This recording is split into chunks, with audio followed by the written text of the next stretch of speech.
구약성경 맨 마지막에 있습니다. 말라기 2장 17절부터 3장 6절까지 말씀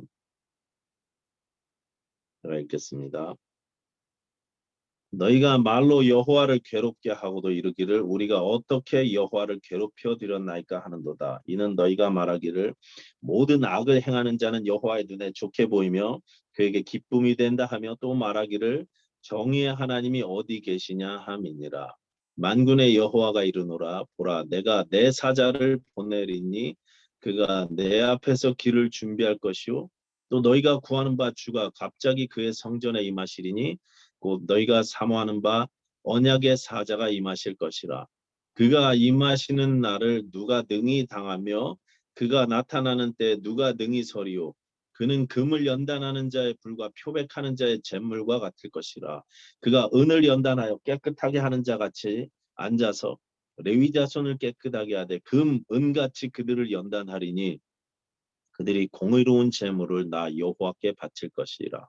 그때 유다와 예루살렘의 봉헌물이 옛날과 고대와 같이 나 여호와께 기쁨이 되려니와 내가 심판하러 너희에게 임할 것이라. 점치는 자에게와 간음하는 자에게와 거짓 맹세하는 자에게와 금꾼의 삭세에 대하여 억울하게 하며 과부와 고아를 압제하며 나그네를 억울하게 하며 나를 경외하지 아니하는 자들에게 속히 증언하리라. 만군의 여호와가 말하였느니라.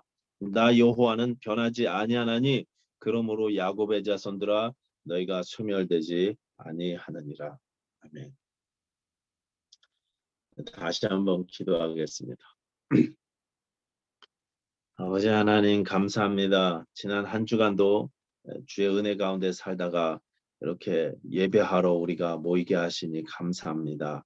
하나님 아버지, 우리가 이 땅에 참으로 분주하고 또 힘들게 어려운 삶 가운데 살지만 그러나 기쁨으로 살게 하시고 하늘 평강을 살게 하시고 또 죄악을 주의 은혜로 이기며 살게 하시니 감사합니다.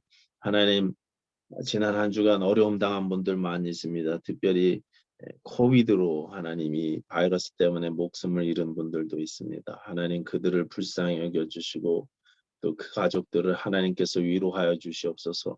하나님, 우리 성도들에게 예수 그리스도의 마음을 허락해 주시사 긍휼의 마음을 허락해 주시사 이렇게 어려움 당한 자들을 찾아가 위로하게 하시고 또 예수님의 마음을 증거해 줄 수 있는 그런 믿음의 사람들 다 될 수 있도록 하나님 도와주시옵소서.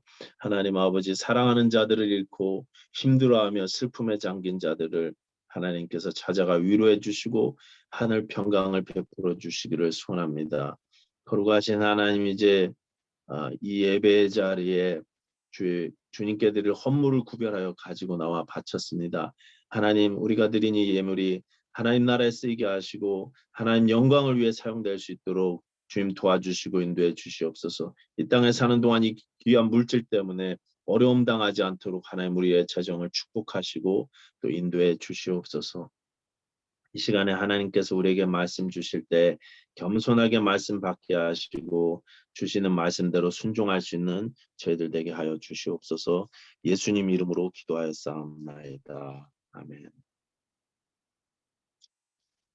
자, 오늘 말씀은 이제 말라기 2장 17절부터 3장 6절까지가 본문이고요.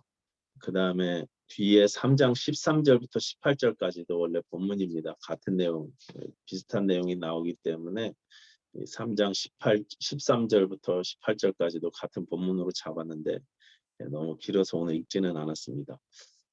3장 6절에 나오는 너희가 소멸되지 않느니라 하는 이 말씀을 제목으로 오늘 말씀 나누도록 하겠습니다. 여러분, 말라기 처음에 시작할 때 그때 드렸던 말씀 여러분 다시 기억해 보시기 바랍니다. 신자가 하나님의 조건 없이 나를 선택하신 그 은혜를 잊고 살게 되면 신앙의 모든 것이 문제가 되기 시작한다고 그렇게 말씀드렸습니다. 하나님의 은혜를 알아보지 못하고 은혜를 은혜로 알지 못하고 은혜에 대한 감격과 감사가 사라지게 되면 신자의 모든 삶의 영역이 망가지게 된다고 그렇게 말씀드렸습니다. 먼저는 예배가 형식적인 예배로 전락하죠. 또 말씀 사역이 무너집니다. 신자의 가정생활까지도 망가져 간다고 그렇게 말씀드렸습니다. 기억나실 것입니다. 그런데 오늘 말씀에서는 한 걸음 더 나가서 신자의 사회생활까지도 이제 문제가 생긴다고 경고하고 계시는 것을 볼 수 있습니다. 여러분 3장 5절 말씀 한번 다시 보시기 바랍니다.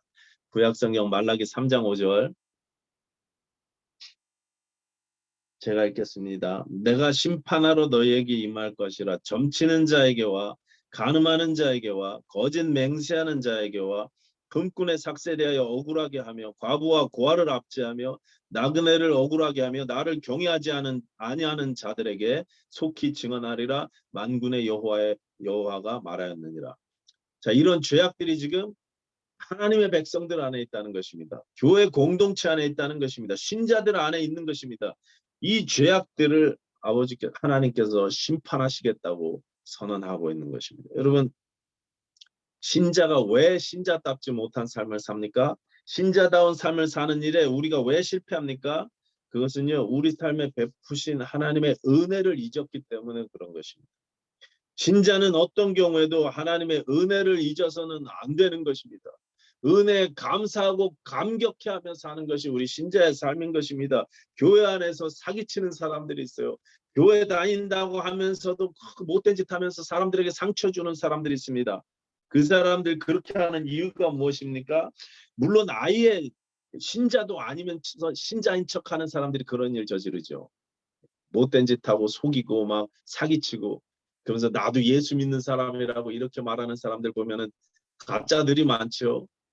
가짜들 많습니다. 그런데 진짜 예수 믿는데 저분 진짜 예수님을 만난 사람이고 정말 신자인 것 같은데도 그런 일을 하는 이유가 무엇입니까?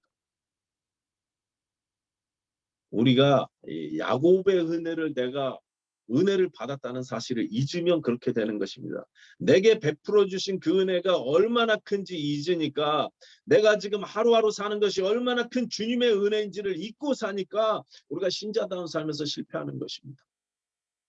내 추악한 죄를 해결하시기 위해서 치르신 그 대가가 얼마나 크고 심각한지를 잊고 사니 용서받은 그 죄 가운데 우리가 다시 넘어지고 마는 것입니다. 다시 세상 가치관으로 살면서 죄에 넘어지는 삶을 살고 마는 것입니다. 영에 속한 신자가 아니라 육에 속한 신자가 됩니다. 성령 충만한 신자가 아니라 인도하심과 상관없는 옛사람의 삶을 살고 마는 것입니다. 더 심각한 것은 자기도 똑같이 하나님 앞에 온전한 삶을 드리지 못하고 있으면서 자기도 똑같이 세상 가치관으로 살고 있으면서 다른 사람이 믿는 자답지 못하다고 다른 성도들을 정죄하기까지 합니다. 신자 안에 은혜가 약해져 가면 이렇게 관계까지 망가져 가더라는 것입니다. 오늘 보면 17절은요.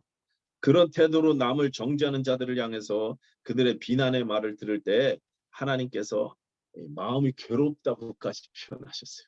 하나님을 괴롭게 하는 거라고 그렇게까지 말씀합니다. 17절 다시 보십시오. 중간부터 이렇게 돼 있어요. 이는 너희가 말하기를 모든 악을 행하는 자는 여호와의 눈에 좋게 보이며 그에게 기쁨이 된다 하며 또 말하기를 정의의 하나님이 어디 계시냐 함이니라. 여러분 이 말은 지금 언뜻 보면 성경 다른 곳에서도 많이 봤던 내용입니다. 그렇죠. 하박국 선지자도 했던 말이고 시편 73편의 기자도 했었고 욥도 이런 말 했었습니다. 어떻게 선한 사람이 고통을 받고 악한 사람이 더 잘 될 수가 있습니까? 어떻게 예수 믿는 사람이 이렇게 고통받는데 저렇게 신앙 없는 사람들은 떵떵거리면 잘 살 수가 있습니까? 이런 질문들 많이 해왔습니다. 그런데 여러분 오늘 27절의 본문은 그런 하박국 선지자나 시편 기자나 욥이 했던 그런 질문들과는 비슷하지만 완전히 다른 내용인 것입니다. 그분들은 정말 정의의 하나님을 바라면서 하나님의 공의가 이 땅에 속히 강같이 흐르게 되길 바라면서 했던 탄원이었어요. 그에 반해서 오늘 본문 17절은 자기들이 그런 죄를 저지르면서 내뱉는 그런 비아냥이었던 것입니다. 뭐 이렇게 살아도 괜찮아. 다 그런 거지. 기독교인들은 밥 안 먹고 사냐? 그러면서 말이죠. 다 그렇게 사는 거라고 하나님도 이런 건 다 용서하셔. 예. 비아냥거리는 것입니다. 하나님의 공의에 대한 도전인 것입니다. 기억하시나 모르겠는데 여러분이 말라기 처음 시작할 때 이 책은요. 구약의 목회서신 같다고 그렇게 말씀드렸어요. 1차 대상 독자가 제사장들과 레위인들이라고 말씀드렸습니다. 물론 우리가 다 영적으로 제사장들이고 영적으로 레위 지파 사람들입니다. 우리에게 주신 말씀이에요. 그런데 1차 독자가 레위인이고 제사장이었다는 것을 기억하시기 바랍니다. 그 레위인들과 제사장들이 엉망으로 예배하고 거짓으로 예배하고 심지어 훔친 제물로 예배하면서 그렇게 하나님의 제물을 빼돌립니다. 주께 바쳐진 헌물을 자기가 갈취해서 자기 배를 채우고 있는 거예요. 자기 욕심을 채우고 있는 것입니다. 11조를 하나님의 창고에 쌓아놔야 되는데 그거를 자기가 착복해요. 그 레위인들이 자기 쾌락 때문에 가정에서 폭력까지 행사했습니다. 특히 아내에게 폭력을 행사하다가 자기 정욕을 위해서 아내를 버리는 일까지 서슴지 않습니다. 아내들의 눈에 눈물이 흐르게 만드는 거예요. 눈물과 터널으로 한탄으로 하나님 앞에 울부짖게 만들더라는 것입니다. 그래서 4절 보시면 그들의 봉헌물이 그들의 예배가 더 이상 하나님께 기쁨이 되지 못합니다. 5절은 점치고 간음하고 거짓 맹세하고 돈 떼먹고 약자들을 억울하게 만들고 억압하는 생활에도 이 억압하는 이런 생활 가운데 넘쳐나는 이 죄의 모습들을 우리에게 알려주고 있는 것입니다. 누가 그렇다는 것입니까? 하나님의 사람들이, 레위 지파 사람들이요, 제사장들이 그랬다는 것입니다. 신자가 그랬다는 거예요. 교회 다니는 사람들이 그랬다는 것입니다. 여러분, 이게 저와 여러분의 모습이라는 것입니다. 그들이 이런 심각한 죄 가운데 살면서 17절과 같은 말로 비아냥거리고 있는 것입니다. 공의의 하나님이 어디 계시냐? 하나님은 악인을 더 사랑하시나 봐. 악하게 사나 똑같이 선하게 사나 다 똑같네. 예수 믿나 안 믿나 다 똑같네. 이래도 한 세상 저래도 한 세상 그냥 먹고 즐기자. 여러분, 제가 대놓고 이렇게 말하는 사람 본 적이 있다니까요. 교회 안수 집사님이신 그 양반이 정말 엉터리로 살면서 내가 이렇게 살아도 하나님이 나를 벌하시지 않는 것 보니까 오히려 내가 이렇게 잘 되는 거 보라고, 신앙생활은 나처럼 해야 되는 거라고, 하나님도 나를 인정해 주시는 것 같다고 그렇게 아주 참 건방지게 말씀하시는 거 제가 들어본 적이 있어요. 온갖 뻔뻔함을 다 떨었습니다. 이분이 그러다 아주 비참해지셨는데 지금은 어떻게 사시나 잘 모르겠어요. 여러분, 17절의 내용이 오늘 본문 뒤에 보시면 3장 13절부터 18절까지도 똑같은 내용으로 나오고 있어요. 거기에 보시면 이런 태도를요, 하나님을 대적하는 것이라고까지 말씀하셨어요. 13절 보십시오. 말라기 3장 13절입니다. 여호와가 이르노라, 너희가 완악한 말로 나를 대적하고도 이르기를 우리가 무슨 말로 주를 대적하였나이까 하는도다. 여러분, 대적자가 무슨 말입니까? 대적자. 하나님을 대적하는 대적자는요, 사탄의 이름 뜻이에요. 사단이 대적자입니다. 사단의 이름 뜻이요, 참소자, 대적자 이런 뜻입니다. 하나님의 사람들이 은혜에서 멀어져서 죄 가운데 있으면서도 회개하지 않고 오히려 말로 죄를 짓게 되면 그게 바로 마귀짓이라는 것입니다. 그게 하나님을 대적하는 일입니다. 우리 21세기 침례교회 성도님들은 어떤 경우에도 하나님 앞에 말로 범죄하지 마시기 바랍니다. 하나님의 정의에, 하나님의 공의에 도전하지 마시기 바랍니다. 말라기 백성들은요, 함부로 하나님께 이렇게 말로 범죄한 것입니다. 신앙 지키면서 사는 건 아니나 똑같네 뭐 이래가면서 말이죠. 3장 14절 이하부터 보시면 하나님을 섬기는 것이 헛되다고 이야기합니다. 기도 아무리 해도 소용없네. 봉사 아무리 해도, 예배 아무리 정성껏 들어도 다 거기 똑같아. 내 기도 아무리 해도 하나님이 내 기도는 안 들어주시나 봐. 열심히 신앙생활해도 하나님은 상도 안 주시고 나한테는 관심도 없는 것 같아요. 다 소용없어요. 여러분, 이런 말로 하나님께 범죄하는 일들을 중단하라는 것입니다. 또 뭡니까? 그 명령을 지키며 슬프게 행하는 것이 무엇이 유익하리요? 말씀에 순종하는 것도 소용없고 죄를 자복하고 회개하는 것도 소용이 없다는 것입니다. 이제 막 나가는 거예요. 그래서 15절은 뭐라고까지 이야기하냐면 15절 보십시오. 지금 우리는 교만한 자가 복되다 하며 악을 행하는 자가 번성하며 하나님을 시험하는 자가 화를 면한다 하노라 하미라. 지금 완전히 하나님의 성품에 정면으로 도전하는 것입니다. 하나님은 교만한 자를 물리치시고 겸손한 자에게 더욱 큰 은혜를 주시는 분이십니다. 그런데요, 비아냥거립니다.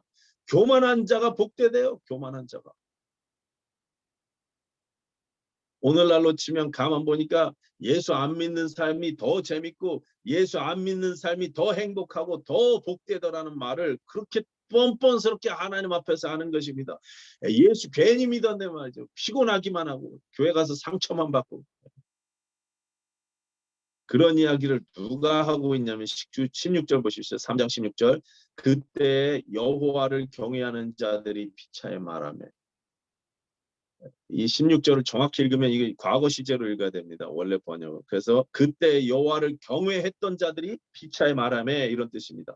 한때 신자라고 했던 자들이, 한때는 은혜에 푹 파묻혀서 감격해서 예배를 했던 자들이 이제 은혜를 잊었습니다. 메말라 버렸습니다. 냉랭해져 버렸습니다. 그러다 보니 피차에 이런 악한 말을 서슴지 않고 하고 있다는 것입니다. 세상이 아니라 신자가 이런 말을 한다는 거예요. 신자가. 여러분, 하나님께서 만약에 우리가 하나님이라면 이렇게 하나님의 성품에 정면으로 도전하고 교만한 자가 더 유익하다 그러고 신앙 없는 게 차라리 낫다 그러고 하나님은 불의한 자들을 더 사랑하시는 것 같다 그러고 이렇게 정면으로 도전하는 말을 하는 사람들을 여러분이 하나님이시라면 어떻게 대하시겠습니까? 어떻게 해야 하나님의 공의가 세워지겠습니까? 함부로 이렇게 말하는데 벌을 내리셔야죠. 그렇죠? 그런 말 할 때마다 기도해도 상관없어요. 소용없어요. 신앙생활 아무리 소용해도 열심히 해도 상관없어요. 예수 믿는 거 다 헛돼요. 이러고 이야기하면은요. 하나님이 벌 내리셔야죠. 공의의 하나님이시며. 바로바로 번개를 치셔야죠. 우리 생각은 하나님이 그러셔야 될 것 같습니다. 근데 여러분 이게 만약에 그 모습이 그렇게 말 함부로 하고 하나님께 대들고 하나님께 함부로 참남되게 이야기하는 그 사람들의 모습이 바로 내 모습이라면 이야기가 완전히 바뀌는 것입니다.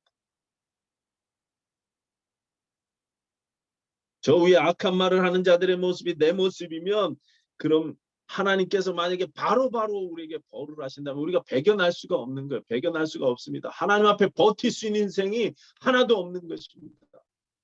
저는 군대 생활을 해군에서 했었습니다. 해군에서 했는데요. 해군에서 군함을 탈 때 제가 갑판 상사하고 함께 그 병사들하고 갑판에 있는 이 배 위에 위험한 일들을 이렇게 감당하는 일들을 했었습니다. 근데 저하고 같이 일했던 갑판 상사님은 저보다 나이가 한 5, 6살 많았던 분이셨어요. 근데 이분의 이 신념이 뭐냐면 항상 군인들은 병사들은 군기가 딱 들어있어야 된다. 근데 이 군기를 잡기 위해서는 폭력을 해서라도 체벌을 가해서라도 그래서 군기를 잡아야 된다 이렇게 주장했던 사람이었습니다. 그래서 실제로 자기 신념에 따라서 병사들을 막 때립니다. 폭력을 행사합니다. 제가 보는 앞에서도 막 군인들을 구타했었습니다. 그럴 때마다 제가 하지 마시라고 이렇게 말렸었는데 그러다 보니까 자꾸 저하고 의견 충돌이 되고 갈등이 있었더랬습니다. 어느 날은 임무를 마치는 도열 속에서 또 막 호언을 하고 병사 한 명을 구타하려고 시도하길래 제가 말렸습니다. 그러지 마시라고 말렸어요. 소리가 또 원성이 오갔죠. 그랬더니 온 배 승조원이 다 쳐다보고 있는데 그 자리에서 저에게 막 이분이 쌍욕을 퍼붓기 시작했습니다. 막 욕을 하면서 지휘관이 약해 빠져갖고 뱃놈 기질이 없어서 문제라 그러면서 막 소리를 질렀습니다. 결국 그날 저하고 저도 막 그분한테 쌍욕을 퍼붓고 그분도 저한테 욕을 하고 막 이렇게 막 심하게 다퉜습니다. 그리고 그 일이 있은 다음에 그분은 이제 징계위원회에 회부돼 갖고 그래서 징계를 받았죠. 저는 그분에게 항상 말하기를 병사들 군기 잡기 전에 당신 자신 삶부터 좀 되돌아보십시오. 맨날 이렇게 이야기했었어요. 제가 그분의 삶이 어떤지 잘 알기 때문에 군대 일을 마치고 퇴근하면 어떤 삶을 사는지 잘 알고 있기 때문에 자기 삶이나 좀 정리하시고 남의 삶 간섭하시라고 막 이런 얘기를 했던 적이 있었습니다. 그런데요. 제가 목회를 하면서 여러 교인들을 만나게 되는데 또 그분들 중에 그 옛날에 제가 만났던 그 가판 상사 같은 그런 분들이 있어요. 꼭 있습니다. 그래서 그분들이 저한테 뭐라고 말씀하시냐면 이명훈 목사는 약해 빠져갖고 결단력이 없어갖고 그래갖고 그냥 목사가 돼서 딱 칠 때는 치고 자를 땐 자르고 막 징계할 땐 징계해야 되고 죄를 파내야 될 땐 막 파내고 이래야 되는데 목사가 약해 빠져갖고 두리뭉실하다고 아주 답답하다고 막 이렇게 저에게 속상해하시는 분들 제가 많이 만났더랬어요. 그런 분들을 만날 때마다 저는요 그 가판상사 생각이 나는 거예요. 그래서 겉으로는 제가 말을 못하고 속으로만 이렇게 말합니다. 제가 만약 목사로서 단호하게 치고 잘라내고 과감하게 징계해야 한다면 아마 당신이 넘버원일 거예요. 아마 당신이 넘버원으로 잘릴 것입니다. 제가 속으로만 소심하게 그렇게 이야기했었어요. 여러분, 하나님은요 전혀 신자답지 못한 삶을 살고 있으면서 거기에다가 또한 말로 하나님 앞에서 대적하고 마귀짓하는 그들을요 단호하게 잘라내지 않으셨어요. 벌 주지 않으셨습니다. 대신 어떻게 하십니까? 3장 1절 보시기 바랍니다. 3장 1절. 말라기 3장 1절입니다. 만군의 여호와가 이르노라 보라 내가 내 사자를 보내리니 그가 내 앞에서 길을 준비할 것이요 또 너희가 구하는 바 주가 갑자기 그의 성전에 임하시리니 곧 너희가 사모하는 바 언약의 사자가 임하실 것이라. 자, 여기 3장 1절은요. 마태복음 11장 10절에 보시면 우리 예수님께서 그대로 인용하시면서 이 말씀이 바로 침례 요한이 나타내는 말이라고 이야기하셨습니다. 여기 내 사자는 그러니까 침례 요한입니다. 예수님이 말씀하셨으니까 이건 이의를 달 수가 없어요. 확실합니다. 그런데 그 뒤에 나오는 언약의 사자는 누굽니까? 그러면 앞에 나오는 내 사자는 침례 요한이고 그 뒤에 이어 나오는 언약의 사자는 예수님 자신이라는 것을 우리가 잘 알 수 있죠. 그런데 여러분 이 마태복음 11장 10절하고 되게 이따 예배 끝나고 꼭 한번 찾아보시기 바랍니다. 마태복음 11장 10절하고 그리고 이 말씀을 인용된 말라기 3장 1절을 비교해 보시면 예수님께서 이 구절을 인용하시면서 단어 하나를 싹 바꾸신 게 보여요. 인칭대명사 하나를 싹 바꾸셨습니다. 그게 뭡니까? 여기 내 사자를 보내리니 그가 내 앞에서 할 때 이 내 앞을 예수님은요 내 앞이 아니라 네 앞이라고 그렇게 바꾸셨어요. before me를요 before you라고 그렇게 바꾸셨습니다. 마태복음에서 네 앞에 할 때 너는요 예수님 자신이에요. 말라기에서 내 앞에 할 때 나는 누굽니까? 누구예요? 여호와 하나님이십니다. 하나님이세요. 그러니까 예수님은 지금 자신이 곧 하나님이라고 선언하고 계시는 것입니다. 그렇습니다. 우리 주님이신 예수님은요 하나님이세요. 예수님이 하나님이십니다.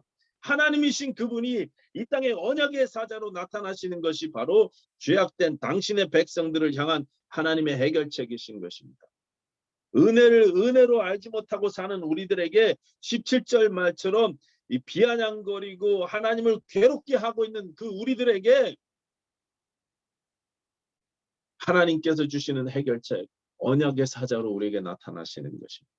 신자로서 전혀 신자답지 못하게 살고 3장 5절 같은 파렴치한 죄에 넘어지며 살고 있는 부끄러운 신자들인 우리들에게 교만 떨면서 하나님을 대적하는 우리들에게 하나님께서 인간의 몸을 입고 우리에게 언약의 사자로 나타나 주시겠다는 것입니다. 하나님이신 그분이 우리에게 오시는 것입니다. 임마누엘 되어 주시는 것입니다. 오셔서 어떻게 하십니까? 3절입니다. 레위 자손을 깨끗하게 하되 금, 은같이 그들을 연단하리니 그들이 공의로운 제물을 나 여호와께 바칠 것이라. 당신의 백성들을 깨끗하게 하셔서 온전한 예배를 드릴 수 있도록 만들어 주시겠다는 것입니다. 하나님을 괴롭게 하고 대적하는 자들은 마땅히 형벌받아야 됩니다. 죽임당할 수밖에 없습니다. 그런데 언약의 사자가 그 형벌을 대신 받겠다는 것입니다. 그 결과로 3장 6절입니다. 나 여호와는 변하지 아니하나니 그러므로 야곱의 자손들아 너희가 소멸되지 아니하느니라. 너희가 소멸되지 않을 것이다. 3장 17절도 보십시오. 나는 내가 정한 날에 그들을 나의 특별한 소유로 삼을 것이요 또 사람이 자기를 섬기는 아들을 아낀같이 내가 그를 아끼리라. 아껴서 특별한 소유 삼으시고 망하지 않게 만드시겠다는 약속의 말씀인 것입니다. 여러분, 이 약속을 실천하시기 위해서 우리 주님께서 갈보리에서 십자가를 지신 줄로 믿습니다. 노아의 시대를 여러분 생각해 보십시오. 세상에 물로 심판당했을 때 여러분 그 모습을 기억해 보시기 바랍니다. 창세기 7장에 보시면 그때의 모습을 이렇게 묘사하고 있어요. 7장 11절 이하입니다. 그날에 큰 기쁨의 샘들이 터지며 하늘의 창문들이 열려 40주야를 비가 땅에 쏟아졌더라. 홍수가 땅에 40일 동안 계속된지라 물이 많아져 방주가 땅에서 떠올랐고 물이 더 많아져 땅에 넘침에 방주가 물 위에 떠다녔으며 물이 땅에 더욱 넘침에 천하의 높은 산이 다 잠겼다. 여기 하나님의 심판의 도구였던 물, 이 죄를 멸하셨던 하나님의 진노의 도구였던 이 물이 온 땅을 뒤덮었습니다. 기쁨의 샘들이 터지고 하늘의 창문들이 열려서 죄악된 이 세상에 맹렬하게 쉬지 않고 쏟아부어졌습니다. 아무런 피조물도 남기지 않고 다 뒤덮어 버렸어요. 여러분, 이 모습이 바로 우리 주 예수님께서 십자가에서 홀로 담당하셨던 하나님의 진노의 그림인 것입니다. 하나님께서는 다 쏟아부으셨습니다. 온 우주에 가득한 하나님의 공의의 형벌과 저주를 하나도 남김없이 갈보리 십자가 위에 다 쏟아부으셨다는 것입니다. 하나님을 괴롭게 하고 대적하던 우리에게 쏟아져 마땅했던 그 하나님의 진노가 십자가 위에 고통스럽게 매달리신 우리 주님 예수님의 두 어깨 위에 한 방울도 남김없이 다 쏟아 부어졌다는 것입니다. 그 결과가 어떻습니까? 예수님께서 받으셔야 될 복이 우리에게 임했습니다. 그리고 내가 받을 저주와 형벌을 예수님이 지고 가셨습니다. 너희가 소멸되지 아니하느니라. 내가 너를 나의 특별한 소유로 삼노라. 내가 너를 아끼노라. 이 말씀이 이제 내게 주신 말씀이 되기 시작하는 것입니다. 모든 것이 다 예수님 덕분이에요. 여러분, 여러분의 신앙생활에 하나님의 은혜가 회복되기를 축원합니다. 은혜에 대한 감격과 감사와 이 주를 향한 뜨거움이 회복되기를 축원합니다. 그래서 3장 6절 말씀처럼 너희가 소멸되지 아니하느니라, 이 음성이 여러분에게 들려졌으면 좋겠습니다. 21세기 침례교회 성도들아, 너희가 소멸되지 아니하느니라, 이 말씀을 여러분에게 주신 말씀으로 받으십시오. 3장 17절 말씀, 내가 너를 나의 특별한 소유로 삼노라, 내가 너를 아끼노라. 여러분, 이 음성 들으실 수 있게 되기를 축원합니다. 이 말씀이 여러분과 여러분 자녀들의 말씀이 되어서 이 땅을 승리하며 사시는 저와 여러분들 되시기를 예수님 이름으로 부탁드리겠습니다. 기도하겠습니다. 하나님 아버지, 감사합니다. 하나님을 배반하고 거역하고 괴롭게 해드리고 대적하던 우리들을 구원하시고 자녀 삼아주시고 하나님의 소유 삼으시고 영원히 멸망하지 않도록 또 보호해 주시고 증거해 주시니 감사합니다. 하나님이 은혜를 바라보며 승리하며 사는 저희들 되게 하여 주시옵소서. 우리의 눈을 들어서 우리의 주님 되신 예수님을 바라보는 삶 살 수 있도록 우리 21세기 침례교회 성도들의 하루하루를 축복하시고 인도해 주시옵소서. 감사드리며 예수님 이름으로 기도하였습니다. 아멘.